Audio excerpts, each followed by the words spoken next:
दोस्तों, एक नगर में एक गुरुवर रहा करते थे जिनके कई शिष्य भी थे। लेकिन उनमें से एक शिष्य बहुत बेचैन रहा करता था।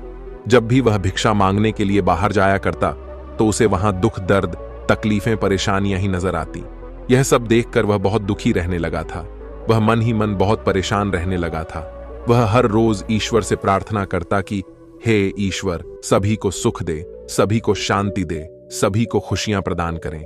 एक दिन वह इन्हीं सब पर विचार कर रहा था। तभी उसके मन में ख्याल आया, आखिर इस दुनिया को बनाने वाले ने इन सब को दुख क्यों दिया है? वह चाहे तो सबको खुशियां भी तो दे सकते हैं, फिर आखिर उन्होंने ऐसा क्यों नहीं किया?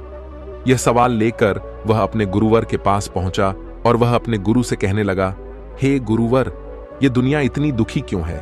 क्यों चारों ओर केवल दुख, मतम, तकलीफें और परेशानियां छाई रहती हैं?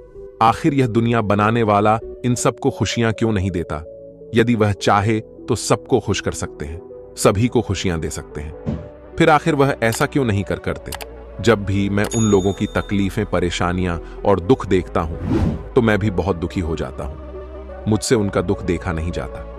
जब भी मैं भिक्षा मांगने जाता हूं तो मुझे चारों तरफ केवल दुख और दर्द के अलावा कुछ भी नजर नहीं आता। चारों तरफ हर कोई बेचैन है, हर तरफ हर कोई परेशान है, किसी के चेहरे पर एक मुस्कान तक नहीं। आखिर ऐसा क्यों? इस पर वह गुरु मुस्कुराने लगे और अपने उस शिष्य से कहते हैं, भंते, इन सबको सुख ही दिया गया है, किंतु इन्हें अपना सुख दिखाई नहीं देता, तो ऐसी अवस्था में कोई क्या कर सकता है? इस पर वह शिष्य कहता है, हे गुरुवर, आप यह कैसी बातें कर रहे हैं? यदि किसी को सुख मिलेगा तो वह खुश क्यों नहीं रहेगा? उसके चेहरे पर मुस्कान क्यों नहीं होगी? भला वह जानबूझकर दुखी क्यों रहना चाहेगा? वो जानबूझकर परेशानियां और तकलीफों का सामना क्यों करना चाहेगा? यदि उन्हें दुख है तभी तो वह दुखी हैं, बेचैन है, परेशान है। अपने शिष्य की बात सुनकर वह गुरुवर अपने शिष्य से कहते हैं, भंते, मैं जानता हूं कि तुम एक बहुत अच्छे मूर्तिकार हो। तुम मेरा एक काम करो, उसके बाद मैं तुम्हें तुम्हारे सभी प्रश्नों के उत्तर दे दूंगा। वह शिष्य उन गुरु की बात मान जाता है और कहता है, कहिए गुरुवर, मुझे क्या करना होगा? इस पर वह गुरुवर उस शिष्य से कहते हैं, भंते, तुम्हें कुछ बहुत बड़ा कार्य नहीं करना, बल्कि तुम्हें इन लोगों के सुख के लिए एक ऐसी मूर्ति बनानी है जिसे देखकर यह सब अपना दुख भूल जाए, फिर चाहे वह थोड़ी देर के लिए ही क्यों ना हो। अपने गुरु की यह बात सुनकर शिष्य अपने गुरु की बात मान लेता है और वह अपने गुरु से कहता है, ठीक है गुरुवर, यदि आप चाहते हैं तो मैं ऐसी ही मूर्ति बनाऊंगा जिसे कोई यदि एक बार देख ले तो अपना दुख, दर्द भूलकर खुश हो जाए। इतना कहकर वह शिष्य अपने गुरु को प्रणाम करके वहां से चला जाता है और लगातार 1 महीने के अथक प्रयासों के बाद वह आखिरकार एक ऐसी मूर्ति बनाने में कामयाब हो जाता है जिसे देखकर कोई भी प्रसन्न हो जाए, जिसे देखकर कोई भी व्यक्ति अपना दुख, दर्द भूल जाए। वह खुशी खुशी अपने गुरु के पास वापस दौड़ता हुआ पहुंचता है और कहता है, हे गुरुवर, जैसा आपने कहा था मैंने वह मूर्ति बना ली है। आप मेरे साथ चलिए और उस मूर्ति को देखिए। उस मूर्ति को जो भी देखेगा वह अपने सारे दुख, दर्द भूल जाएगा। वह गुरु अपने उस शिष्य के साथ मूर्ति देखने पहुंच गए। उन गुरु ने देखा कि उनके शिष्य ने एक बहुत ही अच्छी मूर्ति बनाई थी जो बहुत ही मोहक और सुंदर थी। उसकी मुस्कान ऐसी थी कि उसमें कोई भी खो जाए और अपने दुख, दर्द भूल जाए। यह देखकर वह गुरुवर अपने शिष्य से कहते हैं, भंते, बहुत खूब, तुमने बहुत ही सुंदर मूर्ति बनाई है तुम्हारी।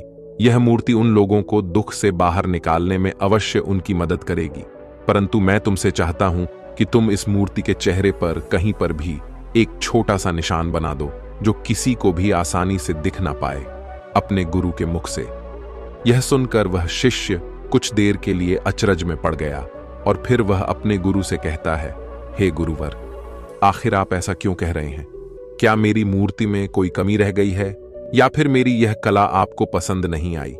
इस पर वह गुरुवर उस शिष्य से कहते हैं, नहीं नहीं भंते, तुमने एक बहुत ही अच्छी मूर्ति बनाई है, किंतु मैं चाहता हूं कि तुम एक ऐसा निशान अवश्य इस मूर्ति पर बनाओ जो किसी को आसानी से दिखाई ना पड़े। इस पर वह शिष्य एक बार फिर उन गुरुवर से प्रश्न करते हुए कहता है, परंतु क्यों गुरुवर? इसका कोई कारण तो होगा। इस पर वह गुरुवर उस शिष्य से कहते हैं, भंते, इसका कारण मैं तुम्हें अंत में बताऊंगा। वह शिष्य उन गुरु की बात मान लेता है और उस मूर्ति की आंख के ऊपर एक बहुत ही छोटा सा, जो आसानी से किसी को दिख ना सके, ऐसा एक निशान बना देता है। यह देख वह गुरुवर उस शिष्य से कहते हैं, बहुत अच्छे, अब इस मूर्ति को गांव के बीचों बीच रख दो।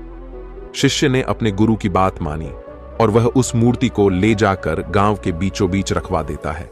और उसके बाद वह शिष्य और गुरु दूर जाकर खड़े हो जाते हैं और गांव वालों के आने का इंतजार करते हैं। देखते देखते सभी गांव वाले एक एक करके उस मार्ग से होकर गुजरने लगे और सभी की नजर उस मूर्ति पर पड़ने लगी। लेकिन जो भी उस मूर्ति को देखता वह बहुत दुखी हो जाता था। यह देखकर उस शिष्य को यह समझ नहीं आ रहा था कि आखिर ऐसा कैसे हो सकता है। मैंने तो एक बहुत अच्छी मूर्ति बनाई है जिसे देखकर कोई भी खुश हो जाए, जिसे देखकर कोई भी अपना दुख दर्द भूल जाए, तो आखिर सभी लोग उस मूर्ति को देखकर दुखी क्यों हो जा रहे हैं। इसी प्रकार एक व्यक्ति उस मूर्ति को बहुत ध्यान से देख रहा था। कुछ देर तक वह यूं ही उस मूर्ति को देखता रहा, फिर अफसोस करता हुआ वह आगे बढ़ गया। तभी रास्ते में वह गुरु और शिष्य ने उस व्यक्ति को रोक लिया और गुरु ने उस व्यक्ति से कहा, क्या हुआ, तुम बहुत दुखी दिखाई दे रहे हो। इसके जवाब में वह व्यक्ति कहता है, हां गुरुवर, गांव के बीचों बीच एक मूर्ति रखी गई है। देखने में तो वह बहुत सुंदर है, बहुत दिव्य है। मूर्ति ऐसी बनाई गई है, यदि देखो तो देखते ही रह जाओ। पर अफसोस की बात यह है कि उसमें एक छोटी सी कमी रह गई है। शायद मूर्तिकार ने उस पर ध्यान नहीं दिया। उसने मूर्ति की आंख के ऊपर एक छोटा सा निशान छोड़ दिया है, जिसे देखकर मेरा मन बहुत दुखी हुआ। मैं समझ नहीं पा रहा कि आखिर मूर्तिकार ने वहां पर वह निशान क्यों बनाया। क्या उसने गलती से ऐसा किया या जानबूझकर? यदि वह निशान वहां पर नहीं होता तो वह मूर्ति अति सुंदर होती। इस पर वह शिष्य तुरंत ही उस व्यक्ति से कहता है, परंतु वह निशान तो बहुत बारीक सा है और वह किसी को आसानी से दिखाई भी नहीं दे सकता। फिर आखिर तुमने उसे कैसे देख लिया? इसके जवाब में वह व्यक्ति कहता है, गुरुवर, आप ये कैसी बातें कर रहे हैं? सबसे पहली नजर तो मेरी उस निशान पर ही गई जो किसी को भी साफ और स्पष्ट तौर पर दिखाई दे सकती है, और आप कह रहे हैं कि वह निशान बहुत बारीक है और किसी को दिखाई नहीं देगा। यह भला कैसे हो सकता है? यह कहकर वह व्यक्ति वहां से आगे चल पड़ा। फिर उसके बाद एक दूसरा व्यक्ति उस मूर्ति को बहुत ध्यानपूर्वक देख रहा था। वह भी देखते देखते अचानक दुखी हो गया और वह भी उसी मार्ग से आगे बढ़ चला। जब वह आगे जा रहा था, तभी गुरु और शिष्य ने उस व्यक्ति को रोका और एक बार फिर उन गुरुवर ने उस व्यक्ति से कहा, क्या बात है, तुम इतने दुखी क्यों लग रहे हो? इसके जवाब में वह व्यक्ति कहता है, हे गुरुवर, गांव के बीचों बीच एक बहुत ही सुंदर मूर्ति रखी गई है जो बहुत ही लुभावनी है, जिसे देखकर बहुत आनंद आ रहा था। लेकिन तभी अचानक मेरी नजर एक ऐसी चीज पर पड़ी जिसे देखकर मैं बहुत दुखी हो गया। इस पर वह गुरुवर उस युवक से कहते हैं, आखिर तुमने उस मूर्ति में ऐसा क्या देख लिया? इसके जवाब में वह युवक कहता है, हे गुरुवर, लगता है वह मूर्तिकार बहुत ही बेकार आदमी था।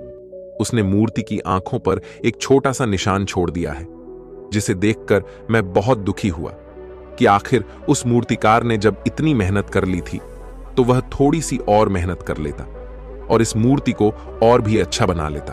तभी वह शिष्य फिर से उस व्यक्ति से कहता है, अरे भाई, वह निशान तो दिखाई भी नहीं दे रहा, फिर तुमने उसे कैसे देख लिया? तभी वह व्यक्ति जवाब देते हुए कहता है, अरे भाई, जब से मेरी नजर उस पर पड़ी है तब से तो मुझे केवल वही नजर आ रहा है। तभी वह शिष्य उस युवक से कहता है, क्या उसके अलावा तुम्हें बाकी की मूर्ति नजर नहीं आ रही? इसके जवाब में वह युवक कहता है, भाई, उस मूर्ति में छोटा सा निशान रह गया है और बाकी तो मूर्ति अच्छी बनी है, बहुत सुंदर भी है, किंतु यदि उसमें वह निशान नहीं होता तो वह मूर्ति और भी सुंदर हो जाती, और बस इसी कारण मैं बहुत दुखी हूं। काश वह निशान वहां पर नहीं होता तो उस मूर्ति को देखकर सचमुच बहुत आनंद आ रहा होता। इसी प्रकार धीरे धीरे सभी गांव वालों ने वह मूर्ति देखी और सभी दुखी होकर वापस अपने घर लौट गए। एक दिन सुबह सुबह उस गांव में एक राजा उस गांव से होकर गुजर रहा था और तभी राजा की नजर उस मूर्ति पर पड़ी, जिसे देखकर राजा अचंभित रह गया। राजा इतनी सुंदर मूर्ति को देखकर बहुत प्रसन्न हुआ। राजा मन ही मन यह सोच रहा था कि इतनी सुंदर मूर्ति तो मेरे महल में होनी चाहिए, फिर यह यहां पर क्या कर रही है? लेकिन तभी वह राजा कुछ देखकर वह दुखी हो गया और मार्ग में आगे बढ़ चला। राजा आगे बढ़ रहा था कि तभी उन गुरुवर ने राजा को रोका और राजा से कहा, हे राजन, आप इतने दुखी क्यों हैं? थोड़ी देर पहले तो आप बहुत प्रसन्न नजर आ रहे थे, तो अभी आप इतने उदास क्यों हो गए? इसके जवाब में वह राजा उन गुरुवर से कहता है, गुरुवर, अभी अभी रास्ते में मैंने एक मूर्ति देखी जो बहुत ही भव्य और सुंदर है, जो देखते ही बनती है, लेकिन उस मूर्ति की आंखों पर एक छोटा सा निशान है जिसके कारण उस मूर्ति की सारी सुंदरता नष्ट हो जाती है। बस मुझे वही सही नहीं लगी, जिस कारण मैं बहुत दुखी हूं कि उस मूर्तिकार ने जब इतनी मेहनत कर ली थी तो क्या वह एक बार उस मूर्ति पर फिर से नजर नहीं डाल पाया? काश वह एक निशान वहां पर नहीं होता तो आज यह मूर्ति मेरे महल में होती। यह कहकर राजा वहां से अपने मार्ग में आगे बढ़ चला। उसके बाद वह गुरु और शिष्य दोनों मूर्ति के पास पहुंचे और शिष्य ने बहुत ही ध्यान से उस मूर्ति को देखा। मूर्ति बहुत ही सुंदर नजर आ रही थी, उसमें कोई भी कमी नहीं थी और ना ही वह निशान उसमें दिखाई पड़ रहा था। यह देखकर शिष्य बड़ा अचंभित हुआ। उसने तुरंत ही अपने गुरु से कहा, हे गुरुवर, मूर्ति में तो कोई भी कमी नजर नहीं आ रही। पूरी मूर्ति तो बहुत ही सुंदर है, भव्य है और उसमें एक छोटा सा निशान ही तो है, और वह भी ऐसा कि दूर से देखो तो नजर ही ना आए। तब भी ये सारे लोग एक छोटे से निशान के पीछे क्यों पड़े हैं? इन्हें क्या पूरी मूर्ति नजर नहीं आ रही? पूरी मूर्ति इतनी सुंदर और भव्य बनी है, मानो इसे देखते ही रहो, पर फिर भी न जाने यह सारे लोग केवल एक छोटे से निशान को ही क्यों देखकर दुखी हो जा रहे हैं। इस पर वह गुरुवर मुस्कुराने लगे और अपने उन शिष्य से कहते हैं, भंते, तुमने मुझसे एक प्रश्न किया था कि आखिर इस दुनिया बनाने वाले ने सबको खुशियां क्यों नहीं दी, उन्होंने सबको दुखी क्यों दिया है? तो इसका जवाब अब तुम्हें मिल चुका है, क्योंकि उन्होंने तो इन्हें सुख देने की सारी व्यवस्था की थी। पर यह सब मूर्ति नहीं देखते, बल्कि यह सभी लोग केवल कमियां ही देखते हैं, यह पूरा सुख नहीं देख पाते। उसमें एक छोटा सा दुख ढूंढने का लगातार प्रयास करते रहते हैं। जिस प्रकार तुमने यह भव्य और अति सुंदर मूर्ति बनाई है, उसके बावजूद भी उन्हें केवल वह छोटा सा निशान ही नजर आ रहा है। उन सभी ने इतनी अच्छी मूर्ति में वह छोटी सी कमी ढूंढ ही निकाली, अर्थात इन्होंने सुख में से दुख ढूंढ ही निकाला। उनके पास सुख ही सुख है, पर यह उस एक दुख में खोए रहते हैं जिसका कोई वजूद है भी नहीं। जैसे तुम्हारी मूर्ति में उस छोटे से निशान का कोई वजूद नहीं है, लेकिन उसके बाद भी यह सारे लोग केवल उस निशान को ही निहार रहे हैं। इस पर वह शिष्य उन गुरुवर से कहता है, हे गुरुवर, किंतु ऐसा क्यों? इसका जवाब देते हुए वह गुरुवर कहते हैं, भंते, बेचैन मन के कारण यहां सब बेचैन है। यहां कभी भी पूरी मूर्ति देखते ही नहीं, यह कभी भी अपना पूरा सुख देखते ही नहीं है। यह देखते तो एक छोटी सी कमी, यह सुख के बीच केवल दुख ढूंढते हैं। यह इस दुनिया के सारे विराट सुखों को छोड़कर केवल दुख पकड़कर बैठे रहते हैं, और वही उनकी दुनिया और वही उनका जीवन भी बन जाता है। और इसी कारण वे लोग हमेशा दुखी, परेशान और चिंतित रहते हैं, अपने भाग्य को कोसते रहते हैं, क्योंकि उन्हें यह विराट सुख नजर ही नहीं आता, बल्कि वह तो केवल दुखों में डूबे रहते हैं और उन्हें लगता है कि यही उनकी दुनिया है, और इससे यदि वह बाहर निकलेंगे तो वह इससे भी बड़े दुख में डूब जाएंगे। किंतु वे लोग यह भूल चुके हैं कि इस दुनिया को बनाने वाले ने सभी को सुख दिया था, सभी को सुख देने की व्यवस्थाएं की हैं, लेकिन उसके बावजूद भी वे सभी लोग सुख पाना ही नहीं चाहते, सुख का भोग करना ही नहीं चाहते। वे सभी तो केवल दुख चाहते हैं और उन्हें दुख में ही मजा आता है। जिस प्रकार इस मूर्ति को बनाने वाले को सभी दोष दे रहे थे, ठीक उसी प्रकार इस दुनिया को बनाने वाले को भी सभी लोग दोष देते ही रहते हैं, उन्हें कोसते रहते हैं, जबकि इसमें उनकी कोई भी गलती नहीं, लेकिन फिर भी वह उनकी गलतियां निकाल ही लेते हैं। कोई कहता है कि मुझे इतना गरीब क्यों बनाया, तो कोई कहता है कि मुझे इस प्रकार की बीमारी क्यों दी, कोई कहता मेरे पास हाथ पैर नहीं, कोई कहता है कि मेरे जीवन में खुशियां नहीं। और इसी प्रकार वे सभी लोग अपना रोना रो रहे हैं। वे सभी अपने जीवन में खुशियों की ओर ना देखकर बल्कि अपने जीवन में केवल दुखों की ओर देख रहे हैं। तभी वह शिष्य उन गुरुवर से कहता है, हे गुरुवर, क्या इन सभी को सुख मिले ऐसी कोई व्यवस्था नहीं की जा सकती? इस पर वह गुरु मुस्कुराने लगे और उस शिष्य से कहते हैं, भंते, मैंने तुमसे पहले ही कहा, इन सभी के लिए सुख की व्यवस्था की गई है और सभी को सुख समान रूप से मिला हुआ है, किंतु यह वह खुशियां नहीं देख पा रहे, और वे तब तक नहीं देख पाएंगे जब तक कि वह उस छोटे से निशान से अपनी नजर ना हटाकर पूरी मूर्ति पर नजर नहीं डालते, उस पूरी मूर्ति को ध्यान से नहीं देखते, उसे समझने का प्रयास नहीं करते। किंतु एक बार वह उस पूरी मूर्ति को देखने लगेंगे तो अवश्य ही वह सुख की अनुभूति कर पाएंगे, उन्हें सुख की प्राप्ति भी हो जाएगी। इस पर वह शिष्य एक बार फिर उन गुरुवर से प्रश्न करते हुए कहता है, हे गुरुवर, तो इसके लिए उन्हें क्या करना होगा? अपने शिष्य के इस प्रश्न का जवाब देते हुए वो गुरुवर कहते हैं, भंते, जैसा कि मैंने तुमसे पहले ही कहा, उन्हें अपना ध्यान मूर्ति पर लाना हो मूर्ति की सुंदरता और मूर्ति की भव्यता पर उन्हें विचार करना होगा, उसे समझना होगा, तभी वह सब अपने जीवन में सुख की अनुभूति कर पाएंगे। अन्यथा यदि उनका ध्यान केवल उस छोटे से निशान पर ही होगा तो वह कभी भी इस भव्य मूर्ति को देख नहीं पाएंगे, इसकी सुंदरता को समझ नहीं पाएंगे, और ना ही उन्हें कभी सुख का अनुभव हो पाएगा। और इन सभी का कारण है उनका वह बेचैन मन। उन्हें अपने इस बेचैन मन से छुटकारा पाना ही होगा, और इसके लिए उन्हें अपनी समझ का दायरा बढ़ाना चाहिए, और ऐसा वह केवल ध्यान से ही कर सकते हैं।